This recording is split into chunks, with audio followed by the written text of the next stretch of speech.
Everyone is fresh-faced. It's the Anfield rap, Neil Atkinson, Ben Johnson, John Gibbons and Gareth Roberts. It's fair to say there's some hangovers in the room. Everyone's hanging on for dear life. But everyone also overjoyed. Liverpool with a Champions League qualifier on the horizon. We'll come back to that in a minute. It's not as though they've absolutely guaranteed that fourth getting into the Champions League yet. There is a two-legged qualification process they are going to have to go through, but they will be seeded. At least Phil Blundell tells me they'll be seeded, and he does the science on this. But let's talk first and foremost about Liverpool 3, Middlesbrough 0, and Gareth Roberts. What a win that proved to be. Yeah, it was a belter, wasn't it? Big win for Liverpool. Big win for everything Liverpool want to do over the next few years, really. I mean, as you say, you've got to jump this qualifier hurdle, but you know, I fancy Liverpool to do it. I think, as you say, being seeded is massive and should mean that we get a relatively easy-ish game. I mean, we can get teams like Hoffenheim, can't we, and things like that, I think. So, you know, I say easy. Sporting Lisbon, they're a good side. Yeah, but it just is huge. It is huge, and, you know, I watched Klopp's post-match press conference thing as well before, and he was talking about just sort of, you know, everyone always talks about the money. And he said, forget about the money for a minute. Just on a sporting level, it's huge to play in the Champions League, and Liverpool need to be in it and be in it regularly. And that's all yesterday was about. I think, you know, many times we've said, you know, especially towards the end of the season, just win it anyway. And that was another of those occasions. And it was starting to get a little bit nervy, I thought, as it was getting towards the end of that half. I mean, I think, you know, I've seen a lot of people talking about that and criticising other fans for that, but I think it's just human nature. It's a nervous time, and you know, if we were sitting here today, having finished 5th, you know, the whole of the club, players, fans, everything, manager, would have been absolutely deflated. So it was really, really important to win, and we won. It's mad that the fan thing, because it's so counterintuitive, and I agree it is human nature, but I think it's being sort of exaggerated and built up for us because of what we've been through as a club for like the last 10 years. You know, the nonsense of Hodgson and Hicks and Gillette and Benitez's demise, and then Rodgers' nearly sort of campaign when it sort of fell away at the end, and I think we've come as a fan base, we've got a little bit, me and Adam were talking about it yesterday, a little bit pessimistic. And Klopp mentions it in you know, the interview we give after the thing. He says, one of the things he says is, obviously we are not confident enough in general. That's how it is. Always when something doesn't work, it feels like something slips through your fingers. So it's like this. Oh no, again it's like this. And he's bang on. And we are a little. I think the more we win, the less it'll be like that. And the better we are, the less it'll be like that. Because. And I think just having shared experiences. That's the thing, and it's similar to why some of the players who've been there for a while, like Skrtel, why it was a good idea for him to go, because he's been used to us getting beat a lot for a Liverpool player for over the span of his career, and we needed to win, and we did, and it was great, and we needed the goal more than anything, because everyone's heads had gone, like my head had gone in that. I was doing that stupid thing where you're adding to the hostile atmosphere by screaming at everyone to calm down, the top of my voice. Fucking calm down! And everyone's looking at you like, lads, you're worse than anyone. I thought it was alright. I thought the atmosphere was really good, don't get me wrong, but it was getting edgy when Coutinho had 2 shots on the spin, and and both. It sort of looked like our game plan then, because we started really well, I thought, and then it looked like our game plan had faltered a little bit, and then everyone started shooting, and then the goals come through, everyone heads, oh, look at Everton there, and all, you know, all this shit houses and all that, and then everyone's heads had gone, and then like City scored City like 4 in about 2 minutes, and they somehow got both Champions League places because they scored 10 goals and everyone's heads had gone. It was weird. It was a weird 10 minutes. Like, Lovren started doing mad stuff again. It was just a mad 10 minutes, and the goal was so important. Because half-time would have been horrific. Yeah. And you could tell how massive it was. I mean, not just for the celebrations. I love the way the players celebrated right in front of the Kop. Thought that was superb. It was going off on the Kop itself. But also just underneath the Kop at half time was mad. Like, it hasn't been like that all season. It was like everyone went for a pint. Everyone. Yeah, and everyone was singing underneath the Kop. It was mental, wasn't it? Yeah, the concourse in the Kemmel was like that. It was mad. It made no sense. And it was just like everyone had gone thank fuck for that. I'm having a bevy. And everyone had like lost all the like social norms, so they were just pushing people out the way to get the everyone's heads had gone. They were like pripping, like what are we doing? Get a pint of that. And fucking dragging drinks out of people's hands. Like when you come home from a festival and you forget that like you can't just have a weekend where you want. Maxis. What? It was, and it Gareth, they blew them away. I mean, it's the blowing them away either side of half time, and it was as though the players then, they weren't all having a bevy at half time, but it was as though they've got into that dressing room, they've been acting like that themselves. They couldn't. You got the impression they couldn't wait to get back out and just do it. Yeah, and then it really was, and it was again. It speaks of the balls and the professionalism that they've actually shown on the road in this run. Of they must have been climbing the walls to get back out. He doesn't need to do a team talk there at half time. You know what I mean? They'll have been absolutely. If anything, he's probably tried to say to them, "You just need to relax a little bit, boys," because it was that mass pile on in front of the Kop. It was real. It was, we're all in this together, and then it was let us at them. Let's just get this out the way. Yeah, I mean, Klopp said again afterwards that they weren't doing a lot wrong. He was just saying sort of releasing the ball at the right moment and that sort of thing, and that's how Wijnaldum gets in, isn't it, for the goal? Firmino, great pass, great first touch. And then just absolutely blams it. There's no messing around there. It's just like, I'm not going to look for another pass. I'm just absolutely blasting this. And it's going in. And happy days. And yeah, I think you could see the nerves starting to get to them towards the end of the half. And it felt like a match you'd watched loads of times before where Liverpool don't do it. Where they're just getting frustrated by, a team putting everyone behind the ball. So to just get that moment with Wijnaldum was huge, and yeah, I think they didn't want the whistle to go then, and I think with Middlesbrough as well. I mean, we were talking about it last week, and I was saying, I think Middlesbrough could be professional and all that sort of thing, and blah blah blah, and a little bit of pride and whatever you want. You can pitch it how you want, but I think once that goal went in for them as well, they just thought, well, that's that then, isn't it? And there's obviously the mad moment, like Ben says, with Lovren and the little tussle just outside the box. Could have been a pen, maybe. Well, I mean, I was watching it from the other end of the pitch, and at the time, it's quite the pen. I've watched it since, though. It's not as clear cut when you watch it on the telly. Yeah, it's in the grounds. I was like, it's in the grounds. The biggest pen I've ever seen in my life. Yeah, same. And then I've watched it back. I liked how everyone was a grass as well. It was a real. We all but appealed for it ourselves. It was everyone on the ground was, oh my god, it's a pen. I mean, he was good. Actually, Bamford. He played him well because he just slows his run a little enough to. So good player. He's a good player. Just slows enough so he goes in the back of him. There's not loads of contact, but I think it's a pen. I think it was given. Isn't the contact just outside though? Yeah, whatever it is. I mean, a foul, free kick, pen, whatever. But I think he knows what he's doing, by the way. But then Lovren's just like, he's mad, and he I think he is mad, Lovren. I think he's. Yeah, he did a couple of man things. When he whacked it over the ground, it's like just for no reason. Yeah. Well, there was one where he just like pops up and just heads it straight into the main for no reason, and it was like, what are you doing? And there was one where a ball's like sort of coming down to him, he just sort of just swipes at it like there's a mad thing to control it. I think he's one player that nerve seems to get to him. Yeah. And I think that came across again yesterday. John, it was. Talking about sort of blowing them away and all of that sort of stuff. Noticeable as well. It's the 3 goals from midfield. The 3 scorers are all playing centre, are all playing in what you can say is midfield there today, yesterday, and that's something that's improved throughout the whole season. Really, goals from midfield, but it was good finishes, good composure, and also being there. And that's the one of the things you can take from this from the whole of this season is that there's just been more men in the box. There's been more men getting on the end of things, more men taking a bit of a gamble.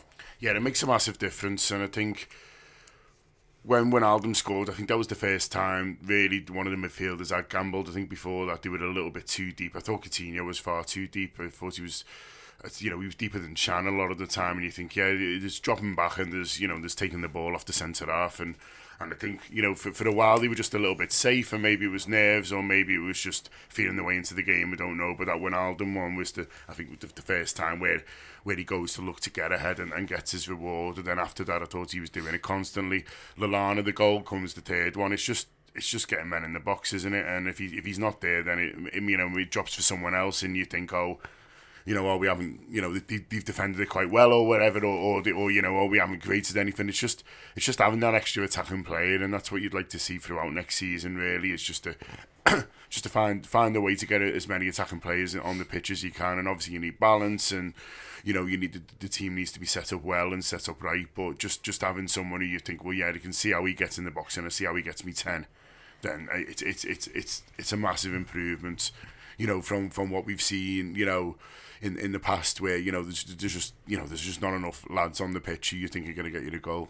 There's the what then goes on in the game. It's a difficult game to talk about at length, Ben, because it's completely finished by the hour mark. It's and everyone, you know, if it reminds me that you can make an argument that maybe you should be able to throw towels in sometimes, because, you know, Agnew was just, it was all gone from Middlesbrough then, and Liverpool, you know, news must have filtered through that, for instance, there's no point putting the goal difference on here, lads. City are over the hill and far away, and it just became a bit of a washout really from the hour mark. Yeah, it is, and you know, it's funny, Middlesbrough started well, but it's the same with any team in that situation. They're almost looking for their excuse to have to stop having to do anything. Yeah, you know, as soon as the first goal goes in, as you said before, it's like, oh well, never mind. But it's almost like, oh, get in now. Now we're going to get beat, so we don't even have to track. Not that they don't have to work us out, but they don't have to. You know, they can knock off and say, well, we're going to get beat anyway, so fucking give me a break. And the manager's not going to have a cob on with them for very long, because they're all going on holiday today. So they only have to deal with them for like a couple of hours, and then they just say, oh, lads, do us a favour. I'm getting off. You're doing me head in. Shut up. Do you know what I mean? So. No, I thought it was a funny game. It was a funny game, but I think the point about the midfielders, about having more men ahead of the ball, I think what we did really well at the start of the season was being able to pass the ball forwards always. You know, people being able to turn, and the strange sort of last few months where we've had, or last few weeks where we've struggled at home is where it's just been sideways and no vertical passes at all, and that was obviously done for the, you know, limitations of the players that were available, but also I thought there was a lot of pragmatism involved in terms of, well, let's just get the points we need to get. We're only going to need to get a certain amount of points. Let's get them, and however we get there, it doesn't really matter. Turns out we were better away from home for a few weeks, but yesterday was a return to the start of the season of being able to pass the ball and movements and people arriving in the box. And a couple of times where we broke with real intent. You know, the Lallana third goal comes from a big long break with like 4 or 5 lads getting ahead of the ball. We haven't done that for a while. We haven't really been able to, because we've had a lot of the play in just them camped in the box. And we broke really well yesterday for the first time in a long time. So yeah, next season you'd like that sort of attacking it sort of intent to be the sort of go-to plan, and I think that's what we're going to find. I think Coutinho playing deeper. I actually liked Coutinho's position yesterday. First half, I thought he was slightly deeper, but then if he's got movement ahead of him, he's so good at picking that pass. There was like 3 or 4 chances in the first 20 minutes where it was just the movement was great, but it was the sort of technique of the pass let us down a couple of times. But Sturridge was in 3 or 4 times. His movement was brilliant, and he just doesn't get it. So Coutinho got to play that position for me next season, and you can't imagine that we're going to struggle with teams sitting in as much when he plays there. Yeah, he's a bit unlucky, Sturridge, isn't he? It's on paper it's a bit of a quiet game for him, but he was trying to play on the shoulder a lot more than what you've maybe seen of him in other games, and I agree with you, Ben. There was a couple of times you just thought he's in there, and maybe the pass wasn't that quite right. A couple of times they didn't hit the pass. I think there was one where he's screaming and then reach hand for it and doesn't get in it. And I think it can be quite hard to do that sometimes as a forward, because, you know, he wants to get on the ball and he wants to drop deep and he wants to, you know, get on the ball, because all footballers do. But, you know, he was deliberately playing quite high up at all, Sturridge, and trying to get on the shoulder and do that. And he's a bit unlucky really, because, you know, it's not his fault if the pass doesn't quite happen. Where the Coutinho thing, John, sort of frustrated me wasn't particularly Coutinho, but it was this, that both Firmino and Lallana were almost coming to let them to play little 10-yard balls next to him. That was what, you know, because he was coming deep, and then suddenly Firmino just wants to open up an angle for his mate and go, yeah, all right, you just pop it off to me, mate. And they're doing that, but now, rather than earlier on in the season when they were doing it, they're doing it sort of on the edge of the area. They're now actually doing it 35 yards back, and at times I was a bit for me. I thought Firmino had a funny game. You don't know how fit he is. You don't want to sort of say too much on it because you don't know quite where he is himself. But I was watching it with Firmino at times, thinking whilst you're clearly much better than Divock Origi would just go and play as a centre forward and be running around and running channels and trying to make those angles rather than you deciding you want to come and play a bit of football. Yeah, me again. Yeah, I thought it was. I mean, as you say, you don't know how fit he is, Firmino, but he's a funny player in that he's sort of without position, isn't he? He's a footballer kind of who transcends position in some ways, and he's someone who, you know, he does the false nine thing quite well, but he's sort of false whatever he's being asked to do. And I think in a 4-4-2 diamond, we saw the benefits of having two up front at West Ham and someone, as you say, who do a job. And Divock's, you know, become that player really in terms of, you know he's had a little bit of a disappointing season, but he will do the job for you that you ask him to. And I think we saw the benefits of that at West Ham. Just someone who's able to pull wide, just someone who's able to create space for his partner and you know, tie up. You know, you need something to think about, and I think too often Firmino really wasn't giving them enough to think about. Really, he was decorating the game rather than kind of going, bloody hell, you got to watch out for him. I just wondered whether the pressure was getting to them a bit in that first half. I was a little bit disappointed in sort of the speed that they moved the ball and the speed of thought. Really, I mean, there was little almost openings where they didn't quite see, a few of them didn't quite seem to be on the same wavelength, like someone a try a pass and someone else hadn't read it, and you know there was arms going up. But also I just thought, you know, the rare times that Middlesbrough were coming out a little bit, we were far too slow to try and get at them back.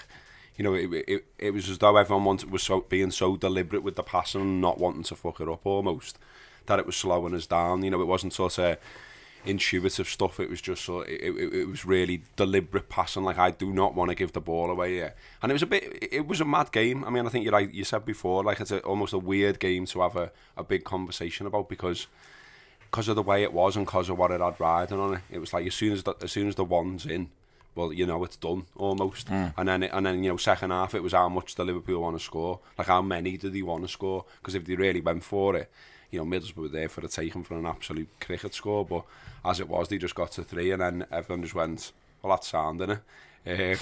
We'll just count the clock down now, and everyone in the stands going, hurry up, boys, want to go for a pint here? We know we've won. No, it was, and the most telling part of that was almost the referee's 2 minutes added on at the end. Yeah. Like, it felt like they'd gone, what's the least we can just get away with here? And, you know, I've sat in 3-0s where they've added 4 minutes on at the end and all that sort of stuff, but those games, they just feel like there's more skin in them, there's more teeth in them. By that point, it really was everyone, maybe the referees themselves, had a chat and said, listen, we do this quick, we can get a dart. There's traffic here because these are all going to stay and clap these. Yeah, we'll just get straight off here. No showers, lads. No showers, lads, we're in. You keep your boots on. Those of you who aren't driving, keep your boots on. Fourth official's got his trainees, he's driving us. Definitely an element of that. Yeah, there was all round, and it's a natural consequence of the circumstances of the game, as Robbo said. You know, as soon as 1-0 goes in, that's it, done. And then I thought the Lucas substitution was almost, at that point it was almost like, that's it now, you don't even need to score any goals, we're bringing Lucas on, just keep it, because I think it's a lot easier to keep the ball when the other team aren't really pressing you than to try and break them down, because if you try and break them down, you give it away, you've got to work to get it back. So we would just start, we're done here, fine, these aren't going to score, we'll just keep the ball for 20 minutes. And then the crowd start doing that daft thing of shoot for Lucas every time. It just isn't funny. And that impacted on the atmosphere as well, because there's some mad song. Why were we going through like a whole songbook for players? Well, they did Alonso, didn't they? Alonso, and then which that sort of made sense, but then people don't get it. Like, they don't get the significance. What are we doing Garcia for? Well, because I think that's just because it's like association or Alonso or who else is Spanish. And then Sammy, it was weird, that whole thing, and then I was trying to get Roger on, Colin. Gibbo absolutely furious about Garcia. You know, I can feel it now. I could feel him next to me bristling. That what they're doing. I felt like these pricks are doing Garcia again. There was a John Reese. Did you hear the John Reese? Yeah. Neil had gone to the toilet, thankfully. Had you? I didn't have the heart to tell him when he came back. There was quiet John Reese. But then Adam leaned into me and said, there's a bit of evidence of people liking a song more than a player. Yeah, there is an element to that. I mean, I would say, to be fair, you know, in 15 years' time, I think we're all going to be still singing Ginny Wijnaldum. Absolutely. Because the song's absolutely fabulous. So good. Yeah, and it's fabulous all round. And I was pleased that he got the opening goal, actually, Gareth, because I think he used to find a lot of all round across the whole of the season, really, in terms of when there has been games where he's struggled to impact, but then there's been games where he's been absolutely integral. And you know that it sort of feels a little bit like Ginny Wijnaldum's season in a strange way when I was reflecting on it yesterday. Yeah, and he's weighed in with a few goals, hasn't he? Also 11 assists, but yeah, you're right in terms of like his tempo and his game. Often seems to sort of dictate how well Liverpool play as well at times. And actually, I thought he was struggling a little bit in the first half at times. He gave it away a couple of times, and I thought, I'm not sure whether he's going to be at it here. But then the goal's fantastic, and it just changes the story of the match, really. And yeah, he's been good, hasn't he? I mean, he's been a good signing, and I think all of the buys, really, you know, maybe aside from, what's he called? Keeper. Yeah. You know, they've been good buys, and like it feels like we should sort. You know, there's been loads and loads and loads of analysis over the years about, you know, how good or bad Liverpool's buys have been. Loads of people have got stuck into Michael Edwards, and you know he remains this mad shadowy figure that never speaks or does any kind of public things. Full stop, which is a bit strange for someone in his position, I think, but. Last summer, whoever was making the decisions, and you presume it's the manager making the final one still, well, he got a lot of them right, didn't he? I mean, I think, you know, everyone's fine with Mane being out there on the pitch yesterday and getting the Player of the Season award. No one's questioning that. But there was plenty of people questioning it when we were buying him. Plenty of people saying, I'm not sure about spending all this money on this fella. He's not that good, and why are we going to Southampton shopping again and all that sort of thing. And now everyone's like, he's belted him, isn't he? And like, we've missed him, and won't he be brilliant next season when he's back in with his pace and all that sort of stuff. So, you know, maybe we should trust him a little bit more in every respect. Trust him, you know, hopefully to do well in the transfer market. Trust them now as a team as well, as a group of players that can win football matches in different ways, which is a great habit to have taken into next season. There's some of the most interesting parts of the stuff actually around the game. You know, Lucas, you mentioned it before, Ben will come back to him in a second, but there's something around the manager's demeanour post-match, which I thought was fabulous, to be honest with you, in terms of his attitude of, in a couple of different ways. Firstly, it was just another game, and he was absolutely hammering that home. I thought this idea that it was the biggest game, blah blah blah, and he's like, no, they're all the biggest game, and I think he was trying to get that message over to everyone, including his own players, you suspect.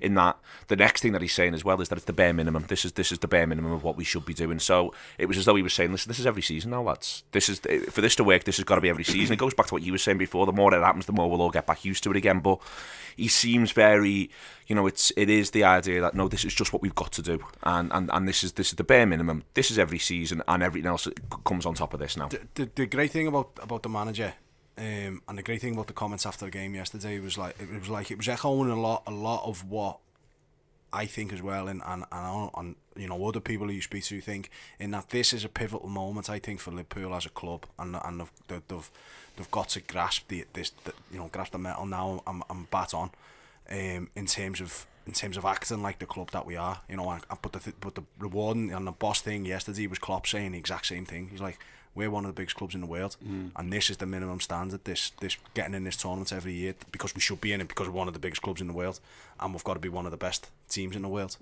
And you know, all the comments he made about the club's in a really good place. Everything through the club is in a good position, and it does seem to come across that way. You know, loads of the decisions that they're making, I think that as an organisation, they're making them because they want to be the best in what they're doing, and hopefully the transfer back in this year will evidence that.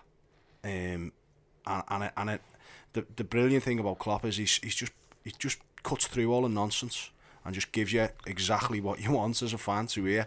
We want to be the best in the world. We want to play in the best competitions in the world. We're not asked about the money.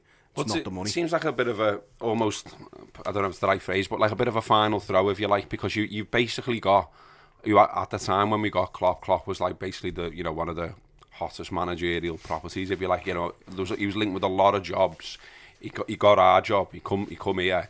We've given him the big long-term contract. You know, they're building a new training centre. even given the job to Tony Barrett that they've given to Tony. All of these things make sense, like you say, and are good things, and show a club pushing in the right direction. But also as well, I don't think there's anywhere else for them to go other than do this, if you know what I mean. Like this is a bit of a final throw. Like if it doesn't work when you've got Klopp, and it doesn't work when you've give Klopp some money to spend, then is it ever going to work, type of thing? You know, where do you go next after that?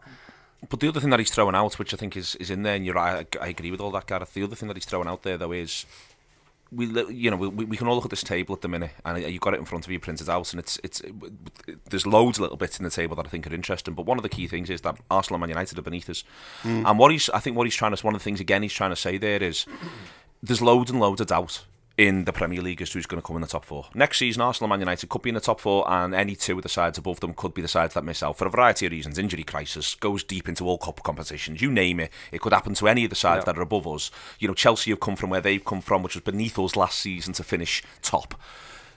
I think one of the things he's trying to say, and one of the things the message he's trying to get out to the world is, this is us now. This is us.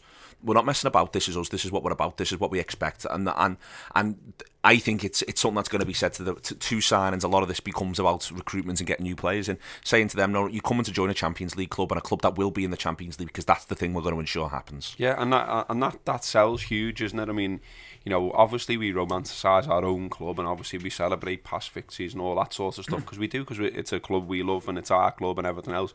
But, you know, to some fella who's brilliant at footy, who's playing in Germany or something, you know, he might have heard of Liverpool, but he's also heard of Arsenal, he's also heard of Man United, Chelsea, he's heard of all the great clubs all around Europe, and Liverpool have got to stand out in that market, because there's no secrets about who are top players, and when Liverpool are linked with them, there's always 5 or 6 other clubs who are also linked with them, and I thought it was interesting. Klopp was saying about, you know, there's like this really sort of simple analysis that people do, as though, like, you know, he's finished this game now, and like this afternoon he'll be in an office going, all right then, so let's buy this fella and let's buy this fella, and he was like, you know, I've been working on all that for a while, you know what I mean? I've already worked out who I want, and most of that work's done. Do you know what I mean? It's done that. Like they all go, hang on, there's something we've got to do. The season's finished. Something we've got to do before we go on holiday. We've got to do something tomorrow. We've got a day tomorrow. We've got to the diary here. Out of office. Put me out of office, Sean. Unplug the telly. Bleach the toilet. Yeah. Oh shit, we need a new right winger, or fucking hell. Can you say something earlier? It's alright, we'll get one in better done. But he was interesting on that, though, because he also said something like, you know, he said a lot of the work's done, and a lot of it's just about negotiation now and seeing what happens. And but he said, you know, we'll go to Australia, we'll come back, and then everyone's on holiday after that for a bit. And he said, but, you know, I'll still be doing bits of work, but I'm used to it. And he said, and anyway... Got me phone. He said, well, that's what he said. Yeah. He basically said, I've got a phone, and I'm able to say on a phone, Liverpool's great, you know. Liverpool's a great place to come and play football. On that, and that's the other thing that was coming out, I say this is why, and the Tony Barrett thing that comes beforehand as well, John, is feeling as though one of the things that Klopp's trying to do is have us get better at telling our own story. Yeah. That it's something that we've become really, really bad at, and it's something we talk about on all these shows. It's one of the reasons why we literally do this thing here, which is that, you know, it's because we think that this football club's absolutely brilliant, and we think there's loads of reasons why it's absolutely brilliant. And Klopp, you know, the interview he does with Paul Joyce the other week, which I was rereading before, you know, everything about it feels like he's trying to get into a place for everyone of, no, let's tell our story, this is who we are, this is what we're about, and this is just one piece of that jigsaw, this coming forth thing. Yeah, I really liked what he did with Lucas after the game, and I think that's part of it as well. You know, it wasn't kind of a showy thing or not, and it came a little bit out the blue, but it was nice, and the banners were there for him. And I think being seen as a football club that loves their footballers, I think is a really good thing. I like the fact that it was Gerrard who gave Manny the Player of the Season award. You know, stuff like that. Just kind of reinforcing that, you know, if you do well here, they'll love you. And, you know, Lucas hasn't really even done that well, really, in terms of, you know, trophies and stuff like that. But he's put it in, and he's been through a lot, and the players appreciate it. I love the fact that the Golden Sanders still happens, and the players look made up for them, even if they are a bit confused why they've got a gold trainee. But, like, but, you know, they get into it, and everyone kind of buys into it, and the stewards allow it for it to happen and stuff like that. And it's just reinforcing. It's a place where you go, do you know what, we love you, you know. And I know we're a bit mad sometimes, and we're a bit off our heads, but, like, you know, if you score a goal, we're going to go absolutely mad, and we're going to celebrate forever, and we're going to drink the whole world. and Neil's missus will pour sambuca down your neck and it'll be fine. All these things happened, but it is Ben. It is that sort of. It's taking the club's legend, and you can. I think you can. We're all guilty of it sometimes. You can talk a little bit too much about the history of the club, but what this fourth place does is it's not just the money, it's not just the qualification thing, it's not even being able to say to teams, to players, sorry, we're in this competition that you want to come and play in, but it's actually what it does is it puts that history in the present context. We're a European giant. This club's a European giant. It is a European giant. For me, I wrote it in my review yesterday. There's 5-6 clubs in Europe, and everyone else pales in comparison. It's the reality. The current champions pale in comparison to Liverpool Football Club, and being in this competition means that you're able to tell that story and say, no, this is who we are. And I do wonder if there's any better storyteller of this type in terms of a manager, a figurehead than Klopp. And I think the point you're making, you've got to be in it to say it, otherwise you just sound like a bit of a divvy who's just banging on about things that happened 10 years ago, 20 years ago. And if you're not in a competition, or you're not getting 70 odd points a year, you're finishing 6th, 7th and 8th, then you just look a bit soft. Do you know what I mean? You look like a bit hollow. It's like, yeah, it's a nice chat, but what you're actually saying is, I don't care, mate, because you just aren't producing anything on the pitch. And I think you're right. He is the perfect manager to sort of act as this figurehead for this club, because he doesn't talk shit. Everything he says comes across with a value, and it's authentic, and you can hang your hat on what he's saying, and it doesn't hardly ever come across as flannel. Whereas, like, say what we want about Rodgers' managerial abilities, and I think he's actually really good, but a lot of the stuff he says when he was Liverpool manager come across as flannel, and that's just in the way he delivers it, in his own inexperience of management, whatever it was. There's just a completely different ability to deliver a message, and Klopp is so good at it. And I think it is like a sell now. It's a sell, I think that the thing is, it's a sell to the outside world and to players who are coming, but it's also a sell to us, to the fans, and to his existing squad. It's like, hang on, this is where we belong now. Start acting like. And that comment he made about we're not confident enough, and why is it? Oh, it was always it's just our luck kind of thing. He's trying to get shut of that. This isn't just our luck. Our luck is we make our own luck. Let's bat on and start winning things. So, resilience across the whole of the season. Gareth is something I think, we're going to do season reviews in the next few weeks. We're starting them next week, but you can begin to pull this in, and you can pull it into yesterday's game as well, in terms of when they do get the goal, they then become exceptionally resilient, and that they're backing themselves. But for instance, we get on the back about our own resilience at times as a football club, but we've only lost 6 games in the league this season. We've lost far fewer games than Arsenal. Arsenal actually won more games than us this season, but we've lost fewer, and all the way through the season. And the 4 away games at the end of the season, I think it's difficult to actually accentuate the importance of them, but also what they demonstrated about this side, that it wants to be a resilient football team, a serious football team. Yeah, and let's not forget, loads of people looked at those fixtures and went, Liverpool have had a wobble here, and they're the type of games Liverpool lose.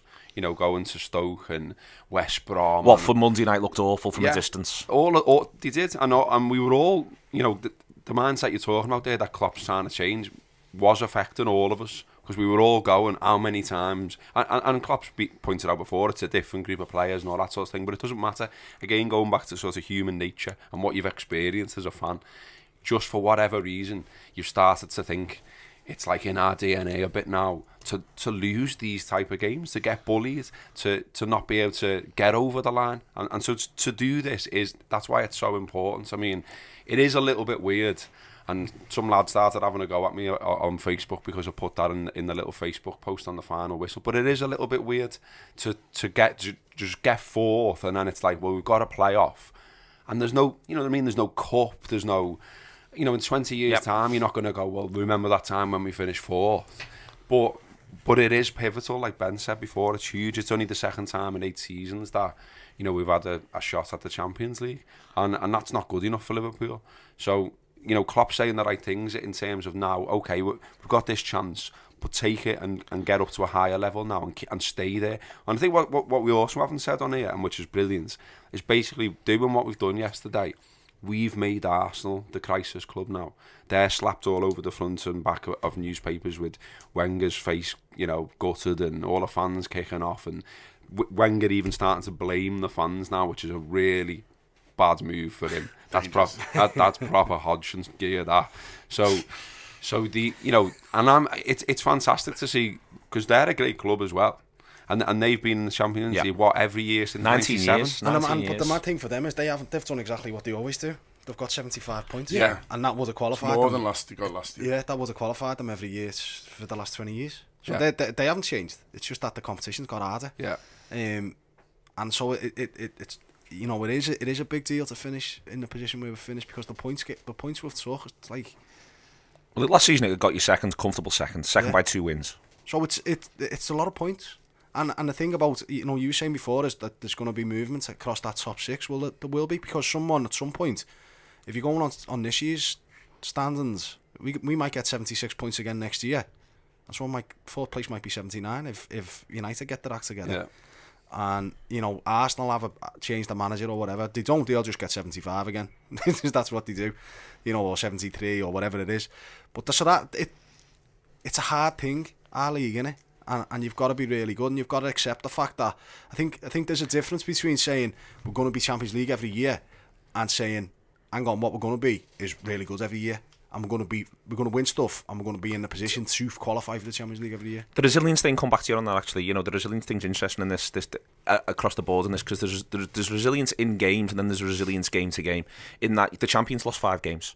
They lost 5 games, we lost 6. And the point about this is, firstly, that they won more, and we'll come back to that in a minute, but that that we showed as well, you're going to get beat in this league. The champions got beat 2-1 at home by Crystal Palace. We got beat 2-1 at home by Crystal Palace. You're going to get beat by sides who we're all going to say afterwards you shouldn't get beat by, but it's them being able to get your players in. The players then look at each other in training on Monday morning and say, right, how do we not let this keep happening? I remember a Houllier line going back before the treble season about good sides don't lose 2 games on the back-to-back. And I think that there's loads of truisms in football that stay true, but that's one of them. Good sides don't lose 2 games back-to-back. You will lose. And Ferguson was one of the best losers in the world. Something Steve Armstrong always says, and he's spot on. They lose, and then everyone gets back in, everyone gets it sorted out. And I think that's something that you've seen this season when we've all been losing our heads, going, here we go again, what are they like, blah, blah, blah. They've gone, no, we're not like that actually. We're actually not like that. You think we are, we're not. This is what we're going to do instead. I think when you actually look at I've just looked at them then, when you look at the breakdown, the results over the year, and you lost 6 games or whatever, but I think one of the things we'll probably be able to do next year is not have a blip that just writes your season off. I know it didn't do it this year, but it took us out of the equation of winning the league, is that run of results after, in January. And I think the resilience we showed after that, after Leicester away, we've gone at like in excess of 2 points a game. It's not felt like it to a lot of us, like it, but we have. Yeah. And so, we've done really well. We've done really well with the limitations that we've had. And I think one of the things that they'll be focusing on next year is finding a way to not have them prolonged periods of a season that can damage you. We're in the space of 3 or 4 weeks. We went out of 2 competitions and seen our title chances just go. And I think one of the things that they'll probably focus on, one of the things that the back half of this season has been about, is finding a way to make sure that can't happen again in future. Okay, what we're going to lose Mane, sound, let's find a way to win without him. What we're going to lose Coutinho, sound, let's find we're going to struggle with our keeper, right, let's get a keeper who can come in and be better.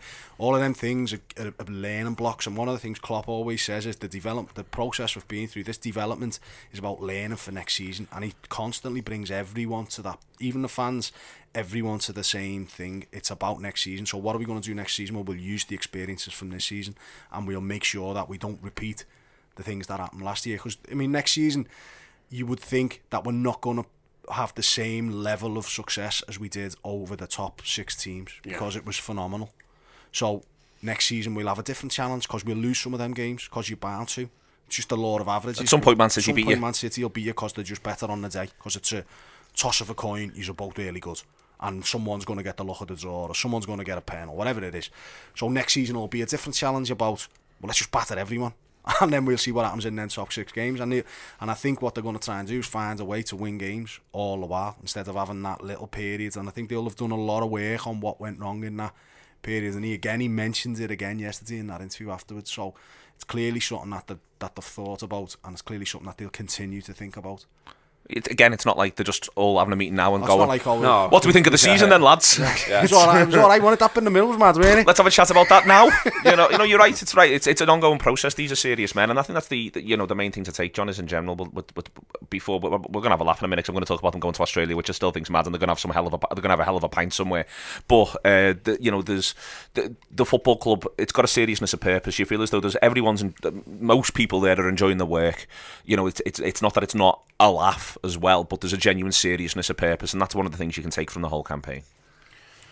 Yeah, I think so, and I think in terms of that's what Klopp's tried to reinforce. I thought, his comments after the game that Gareth says, and were very different to his ones before. His ones before, it's like, oh, it's no big deal, this, It's, we've had a good season anyway, and then after the game, it was like, yeah, it was a big deal, and it was kind of like cat out the bag stuff. And I think he'll be reinforcing to all of them on this long flight to Australia that this is what we do now as a football club. This is where we are, and next season we kick on from here. We're adding more points. We're doing better in the cup. So it's not disappointing semi-final exits. It's trips to Wembley and stuff like that, and just reinforcing. And I think that's important that for the players to feel like that they're on a journey as well, because I think when a football club loses momentum, it's a pretty dark place, and we've seen that in the past with Liverpool. Whereas at the moment, I think this reinforces that as you say, Liverpool is a football club which is going to be involved in stuff, which is going to be part of the conversations, in terms of trophies and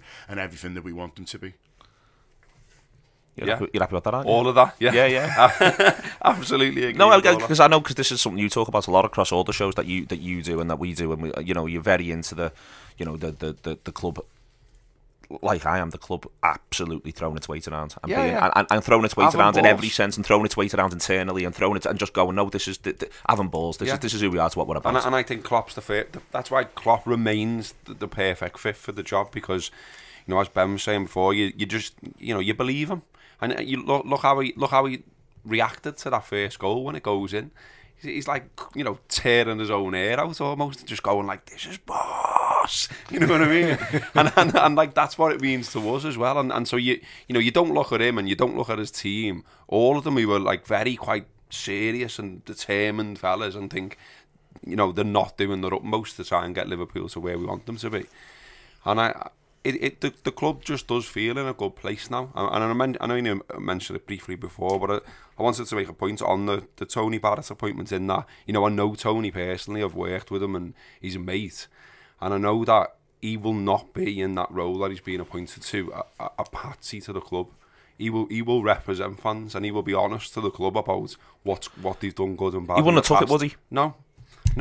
And I don't think, I think, I've seen him before the match, and after giving him a bit of stick for not telling me, we had a little chat about it, and yeah, I think he goes in there and he's a genuine fella. He absolutely loves the club, and the club must know what they're getting. Like, they're not getting a fella who's just going to go, "Oh, sound, yeah, is that what you want me to do?" They're going to get a fella who'll push back the other way. But that's a positive thing. It's a good thing, because they could appoint some suit and just go, "Well, there you go, we've done it, there's the fans liaison officer." Or they could appoint someone who everyone goes, "That's a good appointment, that's a fella who does represent Liverpool fans," and that's what they've done. I think it's brilliant from the club, because they don't have to do this type of stuff. No, they don't have to. No. And you say what you want about FSG, and a lot of people slag them off, and a lot of people give them loads of grief. How is Adam? All right. Yeah, is he well? Yeah. Yeah, he's all right. Have a nice day at the match yesterday with him, did you? Yeah. He But say you want about them, but they don't need to do this stuff. So there's clearly, they want to be, the appointment of Tony to that role, for me, I'm reading it as, well, we want to be the best that we can be in fan engagement. So how do we do that? We will get someone to tell us an accurate portrayal of how fans feel. We want the fans to feel like they're part of it. We want the fans to love the club. And we want to know what the problems are, yeah. And we want to try and resolve them. And we want to be the best we can be in terms of the fan experience.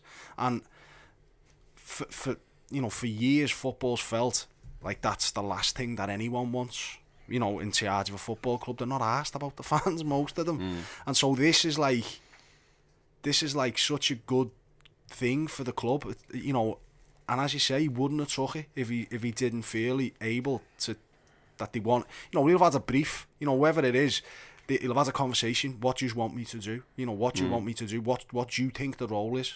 you know, and he'll then have a conversation with himself and his family, you know, whatever, to say, you know, will I have the clout to do it? And he'll have, you know, he's got integrity to say, well, yeah, I'll have a go with this, and I reckon I'll... Doesn't need to do it either, Tony himself. The club don't need to do it, and Tony doesn't need to do it. Exactly, so it's brilliant, and it points to me is that the club is, everything that Klopp says, and, you know, people accuse Klopp of being a parrot of FSG and all this shit, and, you know, but everything that he says rings as authentic as the club's in a good position, and that the disappointment for me just reinforces that, and But also, like, Klopp always talks about the fans, doesn't he? Like, literally every press conference. He wants the fans to be part of it, to play their part, to be part of the journey, to create fantastic atmospheres and all that. And you know, Tony's new job, you know, feeds into that as well, because it will make fans feel like they're closer to the club, that they're appreciated by the club, that they're a part of the club. It's not just something that's run separately from Chapel Street, with people, you know, going through a revolving door and not caring what the people and looking on the after streets their think. own interest. You know, you get a yeah. lot of that, people just looking after their own position. Because at the end of the day, it's a job, and they want to keep the job, and they want to get a better job. I mean, even, you know, Tony's going to be based at Anfield. I think even that is good, because that's where the club is. Yeah. You know what I mean? That's the community that it operates in. So work in that community then.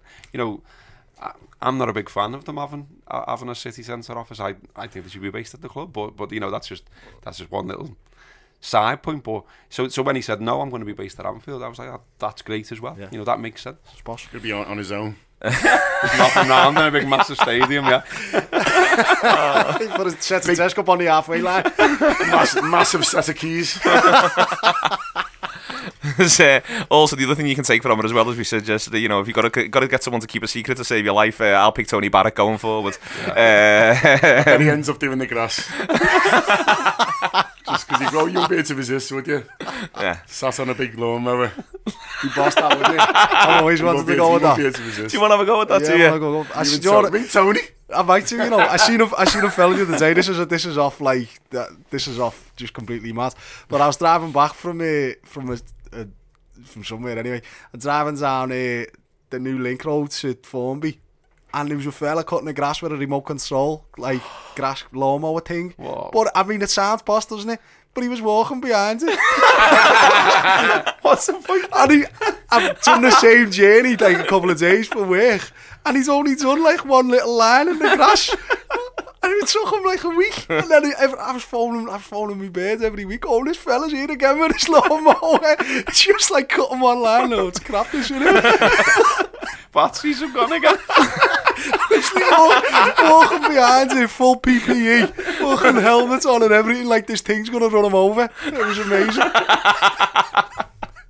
Alright, then they all head off to Australia, plus Carragher, McManaman, Agger and Gerrard. Someone's having a pint here.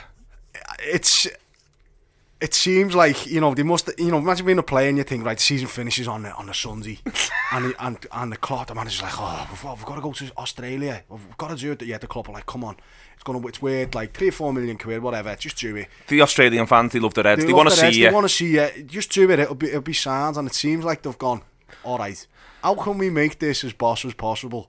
Let's get a load of lads who love playing for Liverpool, who are going to be sound and love a bevy, and let's all get bladdered on the flight out there and then see what happens. And we'll play some of our lads, but we'll play like McManaman and Gerrard and Fowler. You all like Gerrard. Carragher's going as well, so you know you weren't happy about him slaughtering you on Sky. You've got 24 hours on a plane with him there to get him back. Yeah, I think it's hysterical, and I also want to see what Nick McManaman's in. I still think he'd probably do a job. He'd probably be great, but I'm intrigued. I want to see what Nick McManaman's in massively, because you got to remember he's a bit older than Carragher, for God's sake. Yeah. So he's going to be. I just can't wait to see it. Really, it's going to be. I'd love to know where they drew the line. Like, do you reckon Phil Neal was on? I reckon Alan Kennedy was fucking all over them. He was absolutely all over them. Alan Kennedy desperate to play left back in this. Moreno's had to get a grip of him and say, no, I need to get on the pitch somewhere, mate. Who would he playing? I don't know. I should really know this. Literally, it'd be my job. I'd like, is it a proper game? I think it's a proper game, innit? I think it'd be mad. They're bringing McManaman on 75. It's going to be deep in. Well, it's 1-1. He's looking at the box. He's looking at the bench. Moreno's like that, waving his arms. Okay, come on. Can you play left back? McManaman, the latest player to shift his position. Another lad playing left back, Ed Moreno. Come on, boss. All right. The next thing then is, well, you know, I just want to mention everything that we're doing here. You know, we've got full season reviews coming next week. I'm going to talk about transfers now, but on our player, we'll have full season reviews next week. If you want to subscribe, the AnfieldRap.com/subscribe. We're also going to be covering potential transfers twice a week from next week with Rob Gutman and Paul Senior with you across the summer. We'll have all the usual goodness, all the great shows that we've got. It's £5 a month. There's never been a more exciting time, I think, really, to be a Liverpool supporter since we've been doing this. You know, we've covered a lot of defeats, but we're you know, it's never got more sort of, it should be a great summer. So the AnfieldRap.com/subscribe. Other thing to point out as well briefly is we're having a look at changing the way in which we go about things for both sponsorship and partnerships. I know Gareth's put something on a Facebook group, and if you want to email, which of you wants the emails? John, Gareth, do you want the emails? Yeah, go ahead. John at theanfieldwrap.com. There you are. If you'd like to sponsor some aspect of what we do or partner up with us in some aspect of what we do, that's a broad sentence, and we'll keep it as a broad sentence for now. But you know, all the stuff that we do, it's on the website. This audio stuff, we do some video stuff. More than happy to turn up at any gaff and do a Facebook Live and all of that sort of stuff. Sorry, product placements. Yeah, loads of product placement. You Selling know, remote control lawnmowers next week. It's no accident he's told that story. That's You're not soft. No. When I give a code out at the end, that's feels fresh on the merch page. Yeah, feels like it's all accidental. Feels like it's all accidental. Transpires it's not. And you can also buy a bit of our merchandise as well. So all that stuff's going on, and we'll keep you abreast of it throughout the summer because we do, because everything's content somehow. Might get you to Facebook Live from the negotiations. Anyway, moving all that along, then the next thing becomes buying all the players. And you know, the first thing to say, Ben, is the lads who've here have forged themselves a bit this season. We were talking about the tough games that they've had and the way the run's gone, and loads of them are coming out as well with reputations enhanced. I think everyone who's had sort of 25 plus league games for Liverpool this season deserves enormous credit. But there will be new lads because they can't play all the games all the time. Yeah, and it's strange, and at the end of most seasons you think, all right, there's going to be a big there's going to be a shift of players going out, and there's going to be a big shift of players coming in. And this season, you don't see many outs. I don't see many outs in the squad. You feel like we need to add about 4 or 5 players, like players you can play. You know, not first team players tomorrow, not prospects. Yeah, like lads who are an option right now. And you think that looks pretty much like what the business is going to be. You know, whereas last year you had people who you desperately wanted short of. You wanted short of Benteke, you wanted short of Ibe, you wanted short of a number of these fringe players, you know, because you made a decision that they weren't good enough. I think this year there's not many that the manager will be looking at thinking, I can do without you. I think the ones that he I think there's one, Moreno will probably go because he looks not to trust them so much to play because he's hardly played them.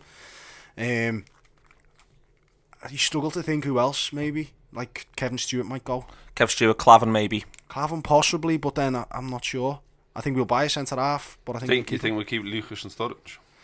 I think the question mark's on Lucas and Sturridge, and I think it's down to... and I think they're slightly different. I think the Lucas thing is whether he wants to go or not. I think the manager will keep him. I think he'll like having him around. I think he loves his character as a you know, he's played him a lot in this run where we were solid. So I think he'll think... He's been doing his badges as well. Yeah. So you know. So he'll have an eye on that and the quality of his character in the group, and it'll all fall on whether he's happy for the 20 games he might get, 15 games he might get. Sturridge is a different one, and if he hadn't played the last 2 games, I think we'd all be sat around this table saying he's definitely going to go. He's played the last 2 games, and he's not just played them, he's looked fit in the last 2 games, I've thought, whereas when he's played previously in the season and he's bits and bobs of starts and substitute appearances, he hasn't looked fit. He's looked like he's carrying something here, or he can't run at times. Yeah. I think yesterday and West Ham, he looked sharp and fit, and you'd be crazy to think that you'd ever consider getting short of him, because to replace him with someone as good as him would cost you well more than what you'll get back in. But it's whether the manager thinks he's a viable option, As one of the lads we were with yesterday, Rob said a great point is you'd keep him if you got 20 games a season, and we were all like, yeah. And he said the problem is you can't pick which games. He said if you could pick, if he said to him, he's fit all season, you give us 20 games, it'd be great. The problem is you can't pick the games that you want him for because coincidence, you know, unlucky, whatever. But when Coutinho was out and we needed him, he just got a knock and didn't play for 6 weeks. He gets a knock when Coutinho gets a knock. When Coutinho gets the injury first half of the season, he gets a knock in the week leading up to that injury. He's not on the bench, and Origi gets in. Origi bangs some goals, scores 4 and 5, but doesn't play well. And Sturridge would have got on. You'd have thought Sturridge would have been ahead of him. Yeah, and that's the question, is whether the manager is happy to say, okay, well, he's brilliant, but will I be able to pick him when I want to pick him? And it'll all hinge on that, I think. He's got 2 years left, hasn't he? I mean, he was asked about it, and that's what he said. Yeah, I've got 2 years left, so I'm happy at the club. It's down to them. Yeah, I want to play more, but it's not just down to those two factors though as well. It's down to who might want him. I think that's huge as well. I mean, again, there's no secrets in football. Everyone's seen what's happened, and probably everyone can join up the dots and go, well, he probably wanted to play more games than that, didn't he? And there were times, I think it's worth remembering, there were times where he didn't pick him. You know what I mean? He was fit, and Klopp chose not to pick him. And basically, you looked at it and you thought, well, Firmino's the number one there now and not him. So it's whether he can accept that as well, or whether he thinks, and I'm kind of inclined to think that he thinks, I'm better than just kicking around at a club. I should be playing. I also think there's something in the he didn't play a lot at the start of the season when he was fit. Because of the way we played, it didn't necessarily suit him. The interchanging, the hard work rate of Firmino to create space for Mane and Coutinho and Lana and Ronaldo and whatever didn't necessarily suit Sturridge. And whenever he come on, he didn't really do that well. Yeah. So you could understand the manager not playing when we're playing this shape, because there's no point, because we're better at it and we don't really need you. And it's whether the manager, given the pragmatism he's shown in the last 2 months, it's whether the manager next season, to manage that period of the season when it starts getting, if we're going to have European football, or even to deal with sides who are just going to come in and sit deep. Exactly, it's whether he thinks, well, we need to do something different than plan A every week, because it's every 3 days and we're going to be knackered by January again. So how are we going to approach it? What's our strategy? And it's whether the manager thinks, well, we're not just going to do that this year for the all year, and we're not going to do a variance on that. We're going to be a lot more pragmatic, and Sturridge will play when we do X, Y, Z. When we play with the diamonds, he might play. But then that throws you back to what you said was Rob's point before, which is, but you can't pick the 20 games. You can't choose the games, and that's the killer. And I think that was a big deal when we lost Mane as well. I think, I wasn't too worried about it approaching it, because I was thinking, there's Sturridge and Origi kicking about, and maybe I was expecting us to maybe try something with the diamond then. It didn't happen for a variety of reasons really, but one of them was Sturridge and picking up knocks and things like that. And I think a lot of it will come down to how he wants to play next season. And when we spoke to the manager last summer, he was sort of, one of the things he said was he's not married to a formation, and he was playing a 4-3-3 in pre-season then. But he was saying, don't necessarily expect that I'm going to do that all year. And then he sort of did. And I think one of the things that we're going to do, I know we're going to do season reviews and stuff with the Anfield wrap, but I think one of the things where maybe we could have done a bit better was sticking with the formation when the players weren't there, and maybe that's something he'll look back on and go, could I have brought in a diamond at a different time? Could I have altered the formation? I don't think he is married to 4-3-3, and I don't know what he'll see as his ideal formation next season. I think whatever that is, it'll be. Might end up determining whether Sturridge stays or not necessarily his injury record. Okay, it's going to talk a lot about transfers. Just one quick around the table. One player you think we will buy, and why you think that player will be. Why you think we'll want that player, and why you think we'll get him. As we begin to sort of sum all this up. But thank you very much indeed for the 3 people in the room who've all soldiered through today. When I think everyone's a bit worse for wear. I mean, making them do something that wasn't on the agenda now probably isn't going down well mentally at the minute. I think John's about to throw me out the window. Gareth, who would you have? Who do you think is coming and why? I think we're getting Van Dijk. I know that it sort of cooled a little bit, and talk of Chelsea and all that sort of thing. But I think it seemed, that was one that they've chased them for a long time. There's been a lot of conversations, you know, reporters who you trust, Paul Joyce, etc. You know, they've often made that link over and over again as them being a top priority, and also little things have come out about. I can't quite remember from where, to be honest, but just the idea that Liverpool are prepared to pay as well. Like, you know, this is a fellow we want, and we're prepared to pay. And I think that's huge. And Klopp, again, in that press conference, money got brought up, and he just went, "We've got money." And I was like, "Go ahead, lad." You know what I mean? So I think that'll happen. I see that happening. And, you know, people fumed, didn't they, about Lovren getting that new contract. And I was all right with it, because I thought, I don't necessarily think it means he plays every week. It just means he's got a contract. It means he's happy not to play every week, maybe. Yeah. No, that's the other point, is that, you know, historically Liverpool have had to get shutter players who were on good money, or who couldn't play it, like Crouch. Yeah. Crouch would have stayed if he'd offered more money. Benitez said as much. But Coit we let go because of his contract. Maxi we let go because of his contract. But we made the decision. He said to him, "You're not going to play," and the bunch isn't there to say, "I'll just be happy on the bench with $100,000 or whatever." So who were you saying? We were in the boozy yesterday after the game, and we were like, you know what it's like, "Oh, I've heard X, Y, Z, I've heard this, I've heard that, I've heard that's done." And there's a table sat over the shoulder from us listening, and like one of the lads just started saying all mad names. "Oh, it's Amari Gray, it's done. I've heard it." And this lad was like, going, "Oh, it's Amari Gray, you just said Amari Gray's done there." We're just talking nonsense. John Barnes is signing on Monday, playing again in Australia. Who do I think's done? I don't know, I'll say the centre mid from Big or whatever. Leipzig. Red Bull. Yeah, just because I seen a thing on a stats, and again, it could be bollocks because I didn't read it really. I just seen a pie chart. I'm like, fucking Donald Trump. I just seen a pie chart and I've used like stats and thought, yeah, he'll sign him because he's boss. But his stats are the same as like Coutinho's or Lallana's or one of our midfielders. So yeah, get him.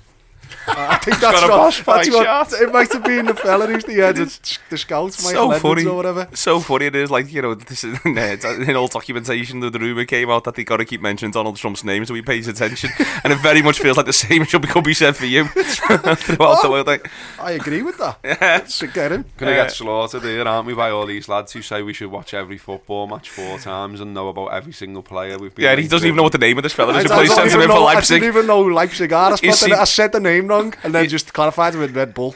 You see one, I don't know. The American. You see one pie chart, and that's enough for him. You'd be an easy sell on that transfer committee. We're going to play that game soon as well. You best sign him. I'll sign. I'll get Champ on my phone and play it for a bit. And let's see what everyone's like. Gibbo, what are you doing? Not committing to more than a month. Like. I went to an event with Steven Gerrard last week, and he was asked, who do you think will buy and who would you like to buy, and his answer to both of them was Van Dijk, which I found was quite interesting. He was quite sort of balls out, and I think he's a terrific player. I liked him the first time I saw him, and it's good that they're willing, as Gareth says, to pay for the one that they want. If he's the first choice, then if he's brilliant, then just pay the money. And so I think he will make a big difference to us. I think, and you know, I think it's a bit of a statement signing as well if you can do it quick. Okay, great stuff. Thank you very much for listening to the Anfield Wrap this week. Ben Johnson, John Gibbons and Gareth Roberts. I've been Neil Atkinson. Liverpool are back in the top 4. It's the bare minimum, but it was the thing we all hoped for.